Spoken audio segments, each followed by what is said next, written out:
दोपहर के वक्त जयपुर जंक्शन पर सूरज सिर पर आग बनकर चमक रहा था। हर तरफ भागते लोग, सूटकेस की आवाज, चाय के कुल्हड़ों की महक और प्लेटफार्म पर भरी हुई बेचैनी। भीड़ के शोर में भी किसी की धड़कनों की आवाज सुनाई दे जाए तो समझ लेना उस दिल पर बहुत बोझ है। ठीक इसी भीड़ में से एक लड़का निकल रहा था, फौजी वर्दी पहने, कंधों पर जिम्मेदारियों का भार लिए। नाम था उसका करण सिंह। आंखों में चमक थी, क्योंकि छुट्टी के बाद वो पहली बार अपने घर जा रहा था। बीकानेर के पास एक छोटे से गांव सूरजपुरा में मां बाबूजी और अपनी छोटी बहन कियारा को सरप्राइज देने का प्लान था। करण के चेहरे पर मुस्कुराहट थी, लेकिन किस्मत को हमेशा फौजियों की खुशियां जलाती है। प्लेटफॉर्म पर ही कुछ दूर एक बेंच पर बैठी थी नेहा ठाकुर। चेहरा बेहद खूबसूरत पर उतना ही टूटा हुआ। हाथ में एक ट्रेन टिकट, जिसे वो ऐसे देख रही थी जैसे उसे किसी अंधेरी जगह का रास्ता दिखा रहा हो। नेहा की आंखों में डर था, जैसे कोई उसका पीछा कर रहा हो, जैसे जिंदगी ने उसे कोने में धकेल दिया हो। करण की नजर पड़ी और उसकी रफ्तार ठहर गई।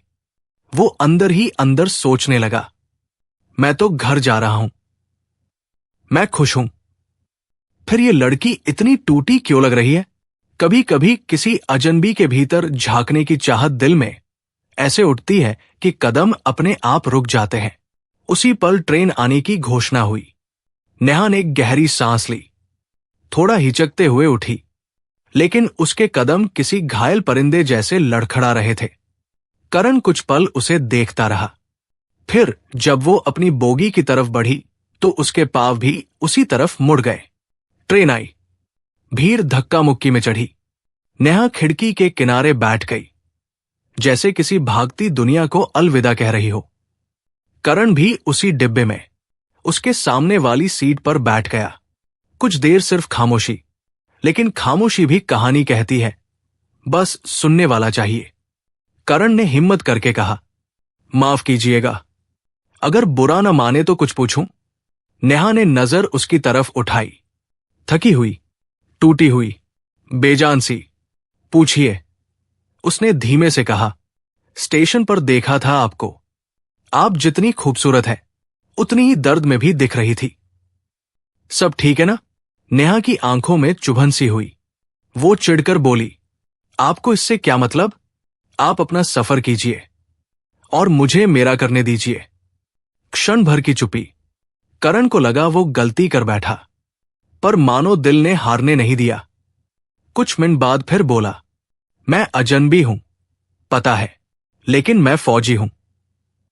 और फौजी की फितरत है, दर्द छुपा हुआ हो तो पहचाने बिना नहीं रह पाता। नेहा ने उसकी वर्दी देखी, चेहरा थोड़ा नरम हुआ। सॉरी, मुझे नहीं पता था, मैं फौजियों की इज्जत करती हूं। करण हंस पड़ा। अरे, माफी मत मांगिए, मैंने भी कहां माथे पर तिरंगा टांगा है। दोनों हल्का सा मुस्कुराए। चुप्पी टूटी, कहानी शुरू हुई। नेहा ने पहली बार उसकी आंखों में देखा।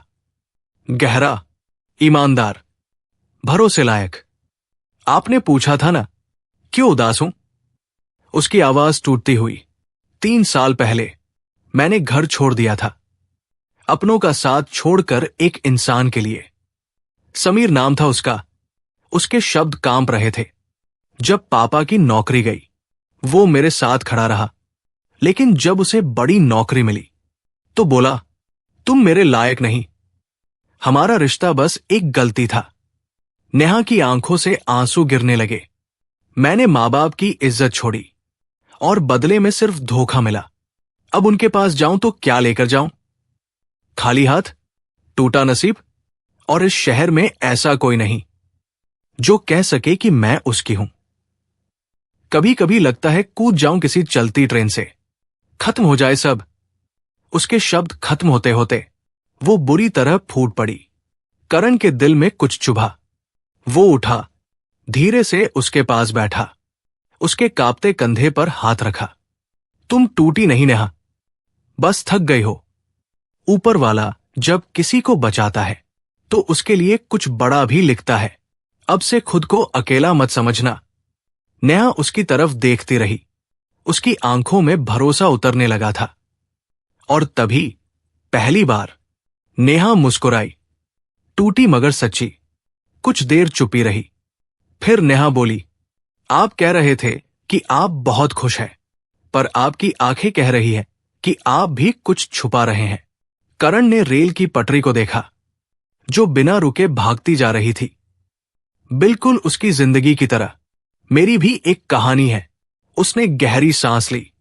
मेरी एक बेटी है, 5 साल की, और उसकी मां अब इस दुनिया में नहीं। नेहा ठिठक गई। करण धीरे धीरे बताने लगा, मेरी शादी हुई थी। लड़की का नाम था रिया। बहुत प्यारी, बहुत शांत। मेरे जीने की वजह वो रुक गया। गला भारी हो चुका था। डिलीवरी के समय मेरी बेटी को जन्म देते ही रिया चल बसी। नेहा स्तब्ध। मैं फौजी हूं, लेकिन उस दिन खुद को सबसे कमजोर इंसान पाया था। बेटी दूध के लिए रोती थी तो मैंने चूल्हा पकड़ लिया। पापा और मां बूढ़े हो चुके हैं तो बेटी को मैं ही संभालता हूं। वो मुझे पापा नहीं, मम्मा पापा बुलाती है। उसकी आंखें भीग चुकी थी। मैंने सोचा था जिंदगी अब बस बेटी के नाम, लेकिन तुम्हें देखते ही लगा शायद किस्मत फिर कुछ नया लिख रही है। नेहा चुप, पर उसकी आंखें बोल रही थी। ट्रेन अब बीकानेर पहुंचने वाली थी, और जैसे सफर खत्म होने को आया, वैसे ही नेहा की आंखों में फिर डर उतर आया। करण ने पूछा, अब कहां जाओगी तुम? नेहा ने फुसफुसाकर कहा, कहीं भी नहीं पता। करण का दिल बैठ गया। तो मेरे साथ चलो, उसने हिम्मत करके कहा। मेरे घर, मेरी मां से मिलो। जब तक तुम खुद को संभाल ना लो, मैं तुम्हारा सहारा बन जाऊंगा। नेहा चौंक गई। तुम्हारे घर वाले क्या कहेंगे? करण ने दृढ़ निगाहों से कहा, अगर तुम चाहो तो इस सफर को हमेशा के लिए साथ का नाम दे दूं। नेहा की आंखों से 2 बूंद गिरी, और फिर उसने मुस्कुराकर हक कह दिया। सफर उनका खत्म हुआ, लेकिन उनकी कहानी अब शुरू होने वाली थी। उन्हें नहीं पता था, अगले कुछ दिनों में ऐसा सच सामने आने वाला है जो उनके पैरों तले जमीन खींच लेगा। क्योंकि जिस आदमी ने नेहा से धोखा किया, वो अब भी उसे ढूंढ रहा था, और उसके इरादे खतरनाक थे।